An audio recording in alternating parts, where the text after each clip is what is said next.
Manas Nanavati. I'm Fatima Shima, NSS volunteer of GMVHSS Talangar. Today, we're celebrating International Nurses Day. It's our responsibility to know more about our guardian angels on earth.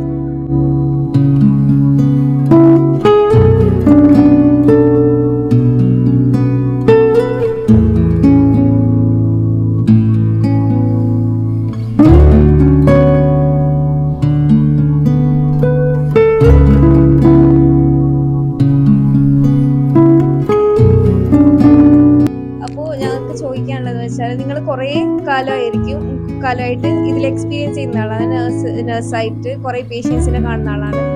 അപ്പോൾ നിങ്ങൾക്ക് ഏറ്റവും heart felt ആയിട്ട് ഭയങ്കര ഒരു thankful moment ഉണ്ടായത് ഒന്ന് share ചെയ്താലും നല്ലത്.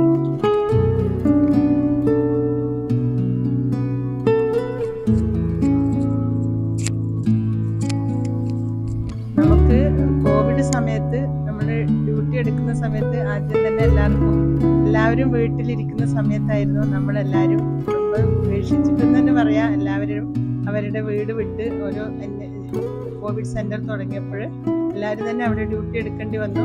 ആദ്യമൊക്കെ നമുക്ക് വീട് വിട്ടു പോകുന്നതിൻ്റെ ഒരു ബുദ്ധിമുട്ടുണ്ടായിരുന്നെങ്കിലും ഓരോ പേഷ്യൻറ്റും ബെറ്ററായി വീട്ടിലേക്ക് ഡിസ്ചാർജായി പോകുന്ന സമയത്ത് നമുക്ക് എന്തെന്നില്ലാത്തൊരു സന്തോഷവും അതിനോടുകൂടി ആ ഒരു ഇതിന് വേണ്ടി ആ ഒരു ഇതിൽ നമുക്കും കൂടെ ഭാഗവാക്കാകാൻ പറ്റിയതിൽ വളരെയധികം സന്തോഷവും ദൈവത്തോട് നന്ദിയും തോന്നിയിട്ടുണ്ട്. ശരിക്കും ആ ഒരു സമയത്താണ് നമുക്ക് ഏറ്റവും ഈ പ്രൊഫഷന് നമുക്ക് തിരഞ്ഞെടുക്കാൻ പറ്റിയത് കൊണ്ട് തന്നെയാണ് നമുക്ക് അങ്ങനെ ഒരു കോവിഡ് പോരാളി എന്ന് തന്നെ പറയാം. എല്ലാവരും തന്നെ PPE കിറ്റ് ഇടാനാണേലും ആദ്യം എല്ലാവർക്കും ഒരു ഭയമായിരുന്നു, ഇത് എങ്ങനെയായിരിക്കും സ്പ്രെഡ് ആവുക. എല്ലാം കൊണ്ടും നമുക്ക് തുടങ്ങുമ്പോഴൊരു പേടിയായിരുന്നു. പിന്നെ നമ്മൾ ഡ്യൂട്ടി എടുത്തുകൊണ്ടിരിക്കുമ്പോൾ നമുക്കതൊരു നല്ലൊരു എക്സ്പീരിയൻസ് ആയിരുന്നു.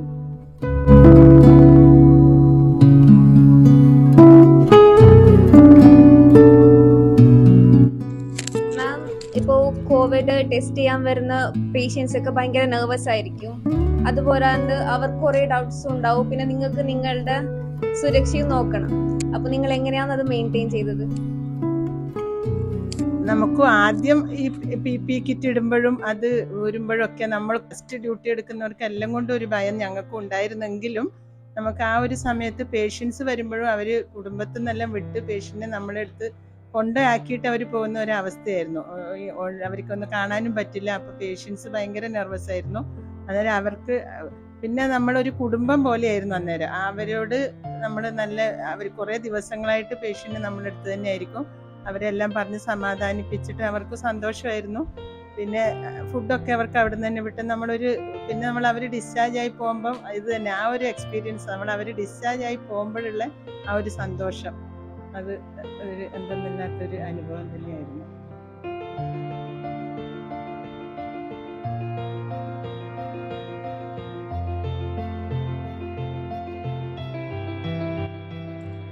അത് മാത്രമല്ല മാം, നിങ്ങളുടെ ഇപ്പോൾ ഇത്രയും കാലമുള്ള എക്സ്പീരിയൻസിൽ നിങ്ങൾക്ക് ഭയങ്കര നിസ്സഹായത തോന്നിപ്പോയ മൊമെന്റ്സും ഉണ്ടായിരിക്കും. കാരണം കുറേ തരം പേഷ്യൻസ് വരുന്നുണ്ട്, വലിയ ഹോസ്പിറ്റലാണ്. അപ്പോൾ അങ്ങനെ ഒരു മൊമെന്റ് ഞങ്ങളോട് ഷെയർ ചെയ്യും. അതെന്താന്ന് വെച്ചാൽ ഇപ്പോൾ ആരും ഇല്ലാത്ത പേഷ്യൻസ് നമ്മുടെ അടുത്ത് വരുമ്പോൾ അവരെ ഇങ്ങനെ കൊണ്ടാക്കിയിട്ട് പോകുന്ന ഒരവസ്ഥ ഉണ്ടാകാറുണ്ട്. നമുക്ക് ഒന്നാമത് ഇങ്ങനത്തെ വലിയ ഹോസ്പിറ്റലുകളിലൊക്കെ പേഷ്യൻസിനെ വന്നിട്ട് ഇപ്പോൾ റെയിൽവേ സ്റ്റേഷനിൽ നിന്നാണേലും ചിലപ്പോൾ ആരെങ്കിലും ഒക്കെ കൂട്ടിയിട്ട് വരുന്നതായിരിക്കും. അങ്ങനെ ആകുമ്പോൾ വണ്ടിയിൽ ഇറക്കിയിട്ട് അവരങ്ങ് പോകും. അപ്പം നമ്മൾ പേഷ്യൻറ്റിനെ ഇങ്ങോട്ട് നോക്കുമ്പോഴത്തേക്കും ആരും ഉണ്ടാവില്ല, ഓട്ടോ ഡ്രൈവർ മാത്രമായിരിക്കും. ആ ഒരു സമയത്ത് നമുക്ക് വല്ലാത്തൊരു വിഷമമായിരിക്കും അവരെ കൊണ്ടാക്കി പോവുക എന്നുള്ളത്. കാരണം അവർക്ക് കാണും, അച്ഛനുണ്ടാവും, അമ്മയുണ്ടാവും, അല്ല മക്കളൊക്കെ ഉണ്ടാവുന്ന ആൾക്കാരായിരിക്കും. ഈ ഇടയിൽ ഞങ്ങൾക്ക് അങ്ങനെ ഒരു അനുഭവം ഈ ഹോസ്പിറ്റലിൽ വെച്ചുണ്ടായി. ഓട്ടോയിൽ പേഷ്യൻറ്റിനെ കൊണ്ടുവിട്ട് പോയി. പിന്നെയാണ് നമ്മളത് പ്രഗ്നന്റ് ലേഡി ആയിരുന്നു, ഘടകമായ ഒരു പേഷ്യൻ്റ് ആയിരുന്നു. അപ്പോൾ അത് ഏതായാലും ഇവിടെ നല്ല രീതിയിൽ സിസേറിനൊക്കെ കഴിഞ്ഞ് ഡിസ്ചാർജായി പോയി അവർ. അങ്ങനെയൊക്കെയുള്ള അവസരങ്ങളിലാണ് പിന്നെ നമ്മളത് ആരോട് ബന്ധപ്പെട്ട് സൂപ്രണ്ടുമായിട്ടെല്ലാം ബന്ധപ്പെട്ട് അതിനുള്ള കാര്യങ്ങളൊക്കെ ചെയ്തു. അതാണ് ശരിക്കും ഒരു കൊണ്ടാക്കി പോകുന്ന ഒരു ആക്സിഡൻ്റ് ആണെങ്കിൽ പോലും ചിലർ ഇപ്പം എന്നാലും കുറേ മാറി അങ്ങനെ കൊണ്ടാക്കി പോകുന്ന ഒരു അവസ്ഥയാണ് നമുക്ക് സഹായത തോന്നുന്നത്.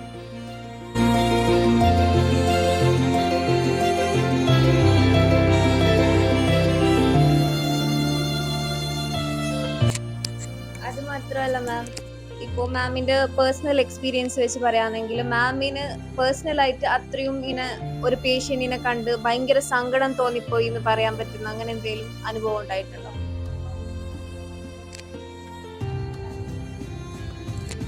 അങ്ങനെ ഞാൻ വർക്ക് ചെയ്തുകൊണ്ടിരിക്കുമ്പോൾ ഒരു പേഷ്യൻ്റ് വന്നിരുന്നു. ആ പേഷ്യൻ്റ് ശരിക്കും HIV പോസിറ്റീവ് ആണെന്ന് മനസ്സിലായ സമയത്ത് അത് ടെസ്റ്റ് ചെയ്ത് അന്നേരമൊന്നും നമുക്ക് ആരോടും പറയാനും പറ്റില്ല. ആ ഒരു കാര്യം കൗൺസിലിംഗ് എല്ലാം ചെയ്തിട്ട് വേണം പേഷ്യൻറ്റിനെ പറയാൻ. ഇപ്പോഴത്തെ പോലെയല്ല. ഇപ്പോഴാണെങ്കിൽ കുഴപ്പമില്ല, അവർ മെഡിസിൻ ആ ഒരു മുന്നേ അത് കുറേ വർഷങ്ങൾക്ക് മുമ്പ് നമുക്ക് അങ്ങനെ ഒരു പേഷ്യൻ്റ് വരുമ്പോൾ അവരോട് നമുക്കത് റിവീൽ ചെയ്യാനും പറ്റില്ല.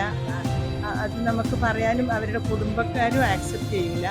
അങ്ങനെയുള്ള സമയങ്ങളിൽ നമ്മൾ അവരെ കൗൺസിലിംഗ് എല്ലാം ചെയ്ത് ആ ഒരു പേഷ്യൻ്റ് ആ സംഭവം അറിഞ്ഞപ്പോൾ ഉള്ള ആ ഒരു ഭയങ്കരമായി അവർ കരഞ്ഞു. ഒരു ചെറിയ മാരേജ് കഴിഞ്ഞ ഉടനെയുള്ള ഒരു ലേഡിയായിരുന്നു. വല്ലാതെ അവർ അപ്സെറ്റായി ആ സമയത്ത് കരഞ്ഞത്. എന്താ പറയുക വെച്ചാൽ ആ ഒരു അനുഭവം നമുക്ക് പറഞ്ഞറിയിക്കാൻ പറ്റാത്ത ഒരു അനുഭവമായിരുന്നു. അതിൻ്റെ ഹസ്ബൻഡ് ഉണ്ടായിരുന്നു കൂടെ, അവരുടെ ഹസ്ബൻഡ് ഉണ്ടായിരുന്നു. അവരറിയില്ലായിരുന്നു. അപ്പം ഹസ്ബൻഡ് ഓൾറെഡി മുന്നേ മാരേജിന് മുന്നേ പോസിറ്റീവ് ആയിരുന്നു. അപ്പോൾ ആ ഒരു സമയത്ത് ആ ലേഡി ശരിക്കും സൂയിസൈഡ് ചെയ്യുന്നില്ല രീതിയിൽ തന്നെ ഞങ്ങളോടൊക്കെ ഡ്യൂട്ടിയിൽ ഞങ്ങളോടൊക്കെ പറഞ്ഞിരുന്നു. ആ ഒരു ഞാൻ നൈറ്റ് ഡ്യൂട്ടി സമയമായിരുന്നു അന്ന്. ഈവനിങ്ങിലാണ് അവർക്ക് ഈ റിസൾട്ട് വന്നതും. അപ്പോൾ അത് അന്ന് ശരിക്കും പറഞ്ഞാൽ നമ്മൾ ആ പേഷ്യൻ്റ് ഒരു കാവൽ നിൽക്കുന്ന പോലെയായിരുന്നു. ആ പേഷ്യൻ്റ് അവരെ നമ്മൾ ശരിക്കും ശ്രദ്ധിച്ചു. അവർ കൺസീവ് ചെയ്ത് 2 months പ്രഗ്നൻസിയിലാണ് ഇതറിയുന്നത്, HIV പോസിറ്റീവ് ആണെന്ന് അറിയുന്നത്. അവരൊരു ട്രക്ക് ഡ്രൈവർ ആയിരുന്നു ഹസ്ബൻഡ്. അപ്പോൾ അയാൾക്ക് മുന്നേ പോസിറ്റീവ് ആയിരുന്നു. പക്ഷെ ഇപ്പോഴത്തെ ഈ ഒരു കാലഘട്ടത്തിൽ അത് ഒരു കുഴപ്പമില്ല. പക്ഷെ അങ്ങനത്തെ സമയത്തൊക്കെ അത് അറിയുന്നതെന്ന് പറഞ്ഞാൽ അവർ പിന്നെ നല്ല രീതിയിൽ പിന്നെ ഡിസ്ചാർജ് ആയൊക്കെ അവർ കൺവിൻസ് ചെയ്ത് എല്ലാം പോയി മെഡിസിനൊക്കെ കഴിച്ച് അങ്ങനത്തെ ഒക്കെയാണ് ഒരു വല്ലാത്തൊരു അവസ്ഥയായിരുന്നു. ആ ഒരു സമയത്തൊക്കെ നമ്മൾ കുറേ വർഷങ്ങൾക്ക് മുമ്പ് നമുക്കും അത്ര എക്സ്പീരിയൻസ് ഇല്ല പഠിച്ചിറങ്ങിയ ആ ഒരു സമയത്തൊക്കെ.